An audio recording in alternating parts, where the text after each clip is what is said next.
지난 주일과 지지난 주일 성례식과 부활절을 지내느라고 잠시 내려놓았던 신명기 강해를 다시 시작하도록 하겠습니다. 지금 우리는 신명기 거의 마지막 부분에 나오는 모세의 노래를 살펴보고 있는 중입니다.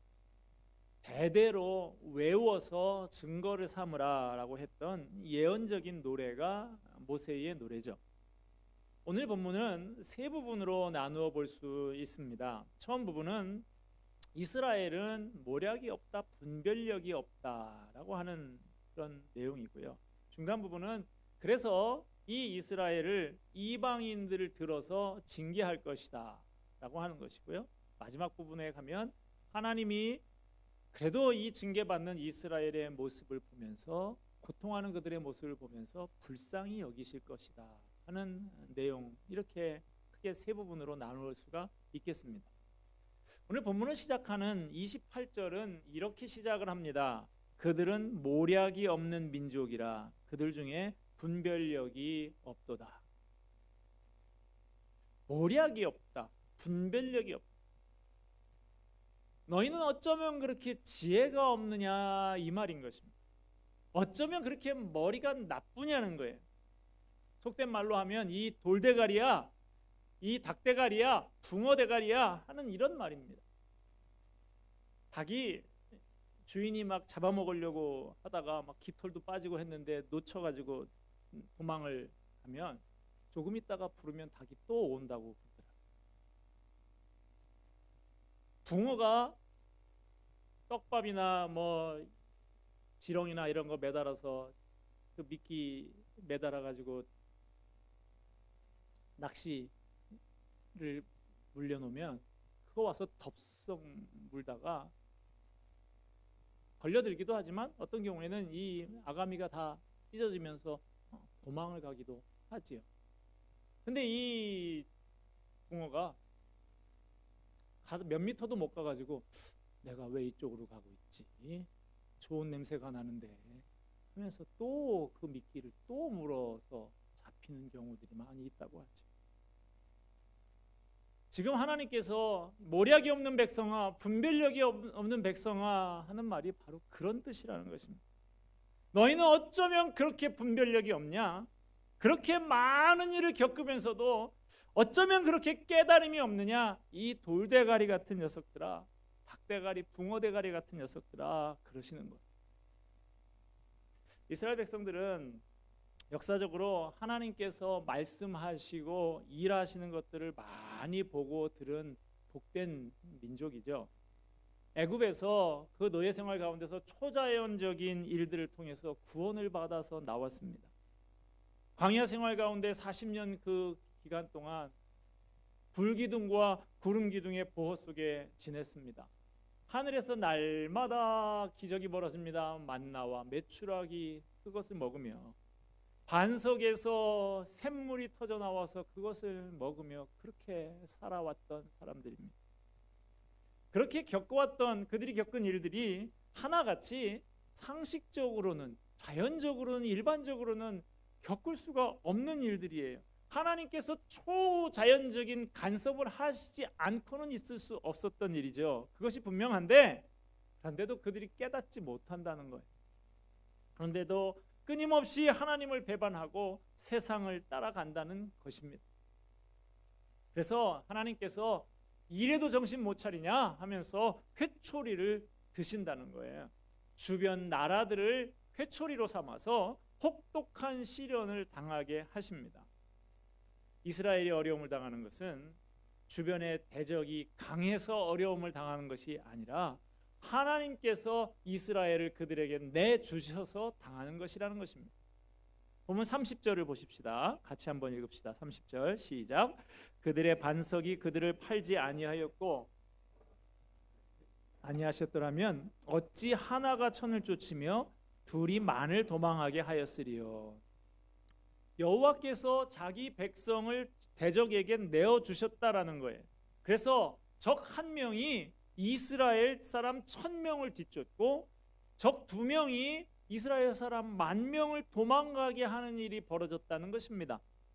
하나님이 그들을 적에게 내주지 않고서야 외면하시지 않고서야 어떻게 한 사람이, 두 사람이 1000명을 쫓고 10,000명을 도망가게 하는 일이 벌어질 수가 있느냐, 이것을 말하는 것입니다. 구약 성경에 보면 1000명이 나오고 10,000명이 나오는 구절이 또 있지요. 한번 테스트를 해볼까요? 어디 나옵니까? 사울 이야기에서 총명하신 분이 있습니다. 대부분의 분들은 잘 모르실 수도 있지만 다 아는 것으로 하고, 다윗과 골리앗. 다윗이 골리앗을 넘어뜨리고 난 다음에 이스라엘 백성들이 신이 나서 그 골치 아픈 거인 골리앗이 넘어진 다음에 신이 나서 부른 노래에 나오는 것이죠. 사울이 죽인 자는 천천히요, 다윗이 죽인 자는 만만이라. 이 노래는 사울과 다윗이 얼마나 용맹하고 뛰어난 영웅인가 하는 것을 말하고 있는 것이기도 합니다마는, 거기에 담긴 또 다른 뜻은, 이것은 하나님이 그들과 함께 하시지 않았으면 이루어지지 않을 기적이다, 하나님을 찬양하라 하는 그런 내용이라고 할 수 있습니다. 그러므로 오늘 본문에 한 사람이 1000명을 쫓고 두 사람이 10,000명을 도망가게 했다라는 말은, 그런 일은 하나님이 간섭하시지 않고는 일어나지 않을 일 아니냐, 이것입니다. 이런 일이 벌어진 것은 하나님을 배반하고 세상을 따라서 간 이스라엘 백성을 하나님이 적들에게 넘겨주고 외면하셨기 때문에 일어났다는 거예요. 자, 이렇게 하나님이 자기 백성을 경계하시기 위해서 쓰는 회초리가 있는데, 그것이 바로 주변 나라들이라는 것입니다. 그들은 그저 회초리에 불과해요. 자기네들이 잘나서 이스라엘 백성에게 이기는 것이 아닙니다. 그런데 만약 그 대적들이 이런 생각을 가지지 않고 자기들이 잘나고 능력이 뛰어나서 이스라엘을 이겼다라고 생각하면 하나님의 심판을 받게 되는 것이죠. 본문 32절을 또 보십시다. 우리 32절 같이 읽습니다. 이는 그들의 포도나무는 소돔의 포도나무요 고모라의 밭의 소산이라. 그들의 포도는 독이 든 포도이니 그 송이는 쓰며. 그들의 포도나무는 소돔의 포도나무요 고모라 밭의 소산이라. 소돔이 나오고 고모라가 나오죠. 유명한 지명이죠. 아주 극심하게 타락해서 유황불이 내려서 멸망했던 그 성읍이죠. 자, 이 말이, 그런데 이들의 포도나무가 소돔의 포도나무다, 고모라 밭의 소산이다라고 하는 것은 그들이 가진 기업이 영원한 것이 아니고 소돔과 고모라가 처참하게 멸망했던 것처럼 곧 멸망하게 될 것들이라는 것입니다. 그들의 포도는 독이 든 포도니 그 송이는 쓰며. 이 이방의 열매, 겉으로 보기에는 번지르하고 멀쩡해 보여도 그 속에 독을 품고 있다는 거예요. 치명적이라는 것입니다. 그런데도 어리석은 이스라엘 백성들이 이 이방인들의 열매, 이방인들이 누리고 있는 것들, 이것들이 좋아 보인다는 것입니다. 그래서 이방인들의 열매를 탐하는 것이죠. 거룩한 백성으로서의 자긍심을 가지고 그 삶을 유지해 나가는 것을 포기하고 이방 민족들의 음란한 삶을 쫓아가는 것입니다. 그래서 하나님의 징계를 자초하는 것이죠. 자, 계속해서 본문 36절을 보십시다. 같이 읽습니다. 참으로 여호와께서 자기 백성을 판단하시고 그 종들을 불쌍히 여기시리니 곧 그들의 무력함과 갇힌 자나 노인 자가 없음을 보시는 때로다. 이스라엘 백성들의 배신 때문에 하나님이 근방에 있는 이방 나라들을 들어서 이스라엘 백성을 징계하시는데, 그때 그 징계를 당하는 백성들의 처참한 모습을 보면서 하나님이 불쌍한 마음이 드시고 그들을 또 회복시켜 주신다라고 하는 것이죠. 우리는 여기서 다시 한번 확인을 하게 됩니다. 하나님의 백성이 고난을 당하고 주변에 있는 하나님을 모르는 백성을 회초리로 삼아서 그들을 치시는 것은 하나님이 그 백성을 사랑하시기 때문에 일어나는 간섭이다 하는 거죠. 이스라엘 역사에 늘 이런 일들이 반복이 됩니다. 문제는 이런 일들은 신약 시대에도 우리들의 삶에도 그대로 반복되고 있다는 점입니다.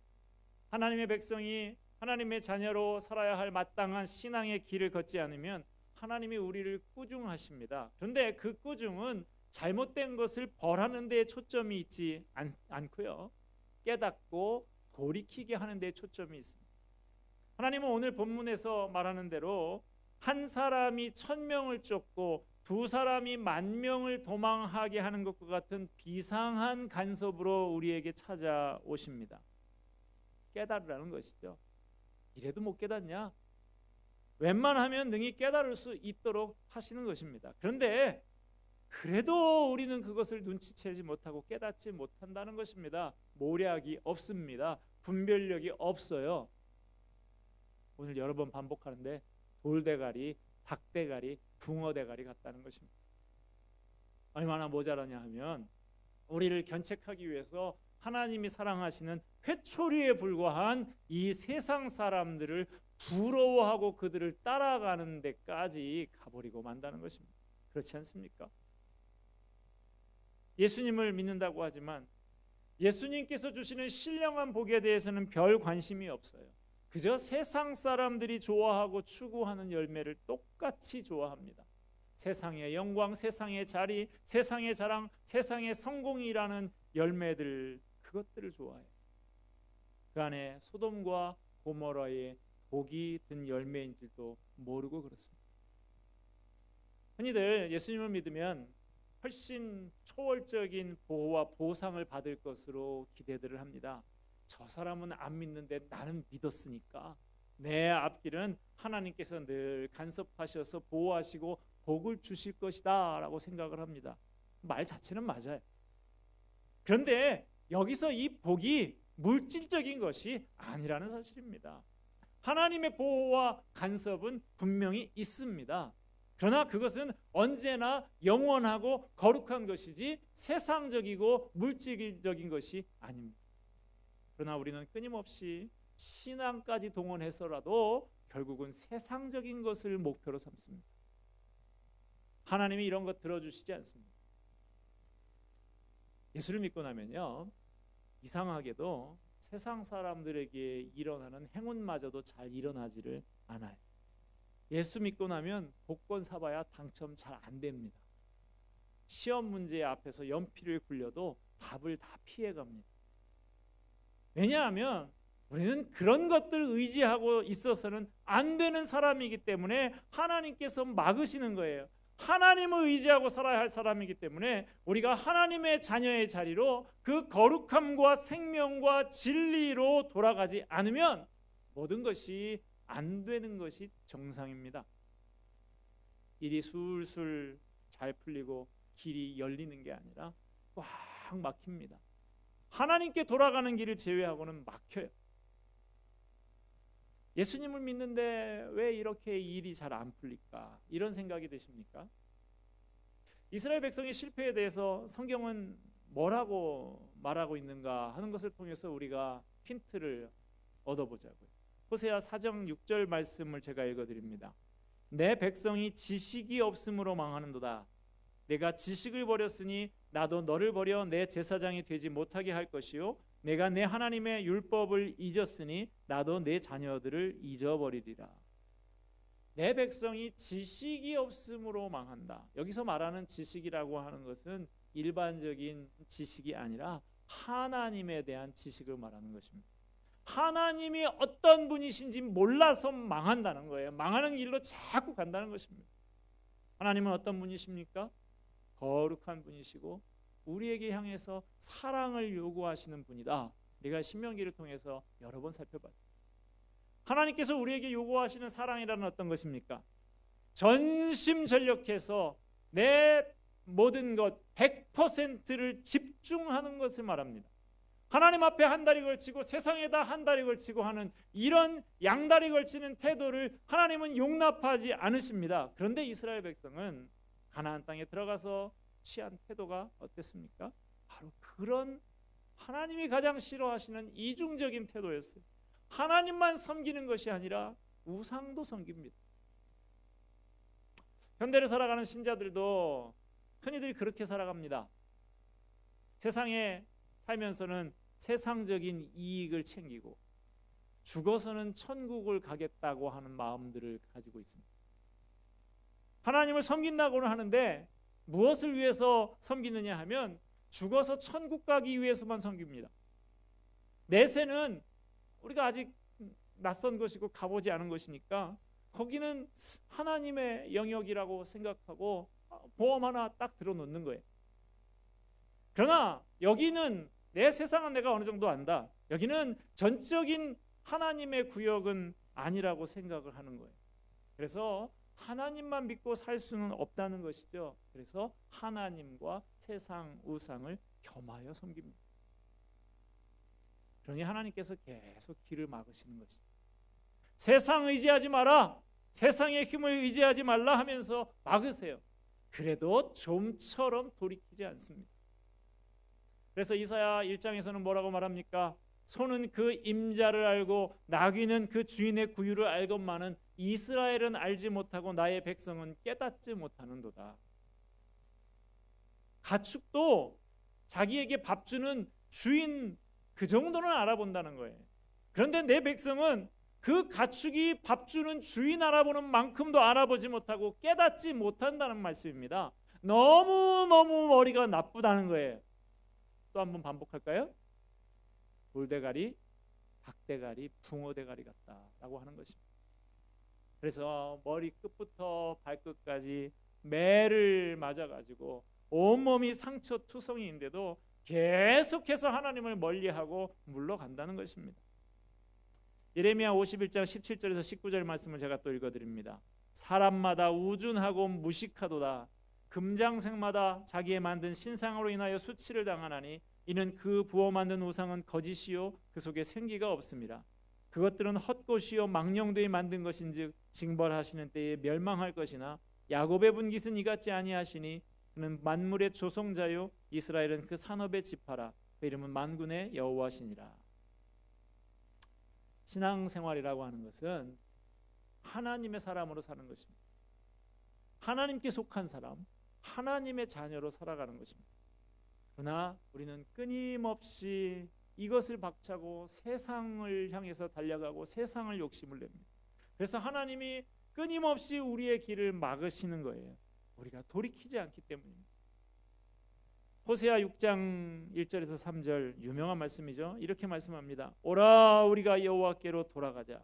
여호와께서 우리를 찢으셨으나 도로 낫게 하실 것이요 우리를 치셨으나 싸매어 주실 것임이라. 여호와께서 이틀 후에 우리를 살리시며 셋째 날에 우리를 일으키시리니 우리가 그의 앞에서 살리라. 그러므로 우리가 여호와를 알자. 힘써 여호와를 알자. 그의 나타나심은 새벽빛같이 어김없나니 비와 같이 땅을 적시는 늦은 비와 같이 우리에게 임하시리라. 자, 여기서 말씀하시는 것은 하나님은 새벽빛같이 새벽에 일정하게 또 해가 뜨고 하는 것 같이 변함없이 신실하신 분이시라는 사실입니다. 그러나 우리는 그렇지 못하다는 거예요.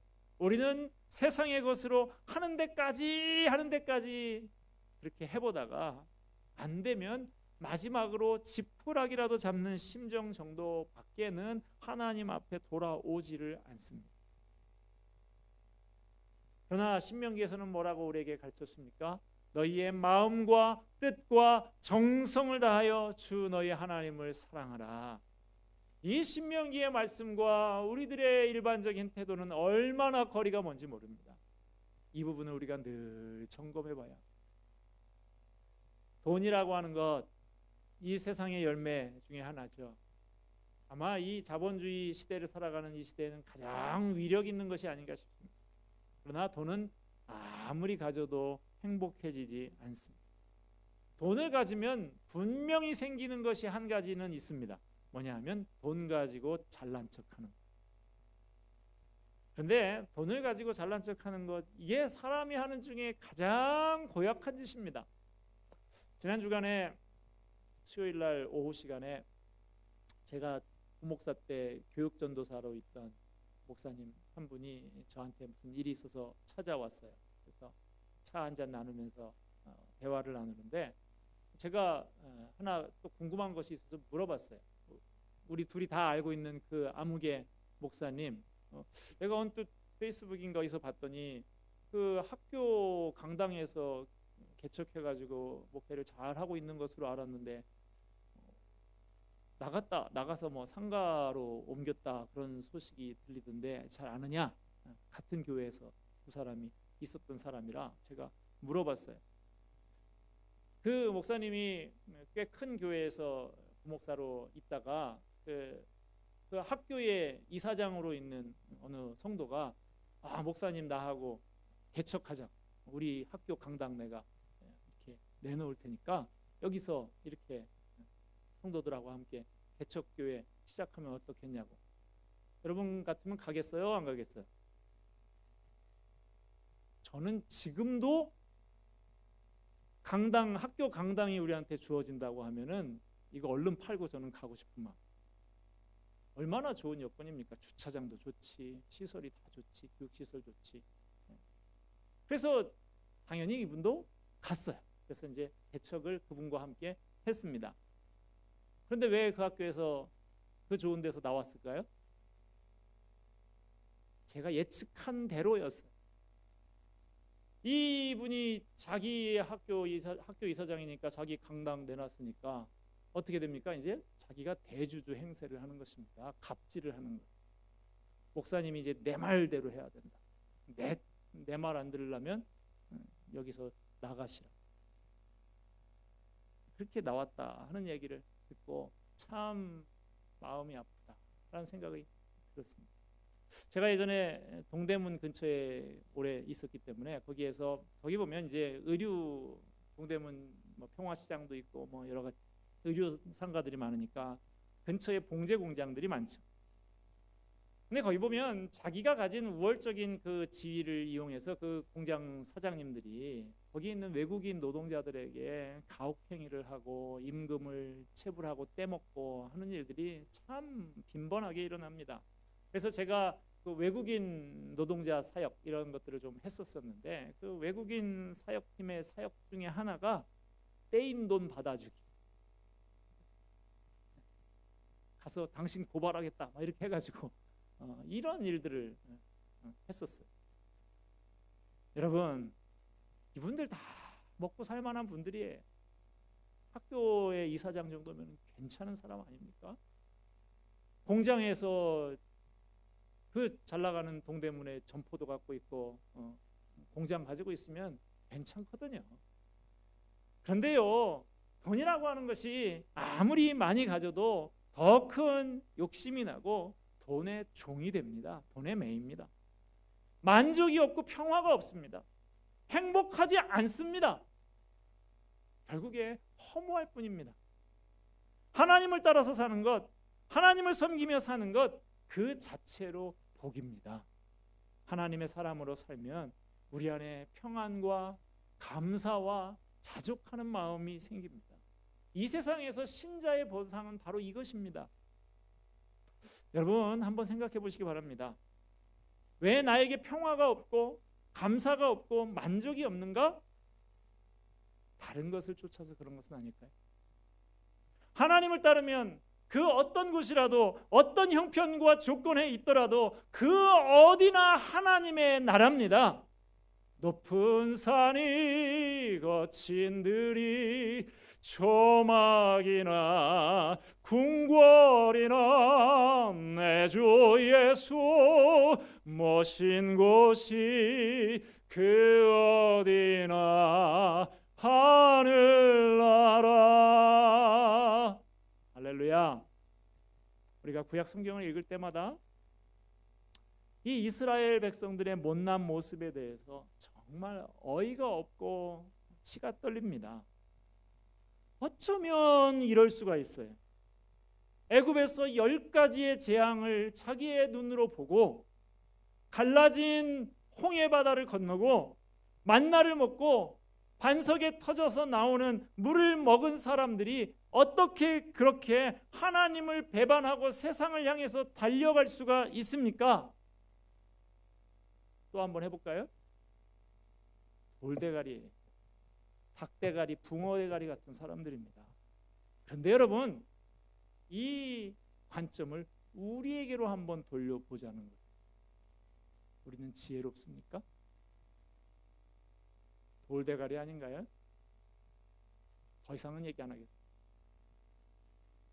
우리가 하나님을 외면하고 이 세상의 길로 갈 때 하나님이 가만히 놔두시지 않고 하나님의 백성이 아닌 자들을 회초리로 동원해서 칩니다. 산상설교에 예수님께서 소금이 맛을 잃으면 어떻게 된다고 했습니까? 길바닥에 던져져서 사람들한테 밟힌다. 우리가 소금으로서의 세상의 소금으로서의 맛을 잃으면 세상 사람들이 우리를 밟습니다. 그때 우리는 놀라게 됩니다. 이렇다고 하면 예수 믿는 것이 무슨 이익인가? 우리는 세상에서 하나님의 사람으로 살기 때문에 세상적인 방법이나 세상적인 재주나 세상적인 죄악을 다 동원하는 그 세상에다가 목숨을 거는 사람들한테 지는 것 투성입니다. 돈을 좀 덜 벌 수도 있고요. 지위도 뒤처질 수 있습니다. 그때 성질 내면서 신앙 팽개치고 들어가서 그래 나도 한번 머리 터지게 경쟁해보자. 그러지 마시기 바랍니다. 그들이야 이 세상이 끝이잖아요. 잘 먹고 잘 살기 위해서 수단 방법 가리지 않더라도 내버려 두십시오. 우리는 그들과 똑같은 사람들이 아니지 않습니까? 그들과는 차원이 다른 사람이에요. 추구하는 것이 전혀 다릅니다. 우리는 하나님을 의지하는 사람입니다. 거룩과 생명과 진리로 가는 삶을 사는 사람들입니다. 말씀을 맺습니다. 오늘 본문의 지적을 한번 깊이 새겨보시기 바랍니다. 이 분별력 없는 백성아 하시는 하나님의 탄식이 우리를 향한 것은 아닌지, 저와 여러분이 진정한 신앙생활을 하고 있는지 점검해 보십시다. 영적인 예민함과 분별력을 갖기를 바랍니다. 말씀을 통해서 내 삶에 부딪혀오는 그 문제들을 통해서 깨달음을 얻고 세상 사람들이 죽어라고 추구하는 것에서 벗어나서 의연한 하나님의 사람으로 존재하는 저와 여러분이 되기를 주님의 이름으로 축원드립니다. 기도하겠습니다. 은혜와 사랑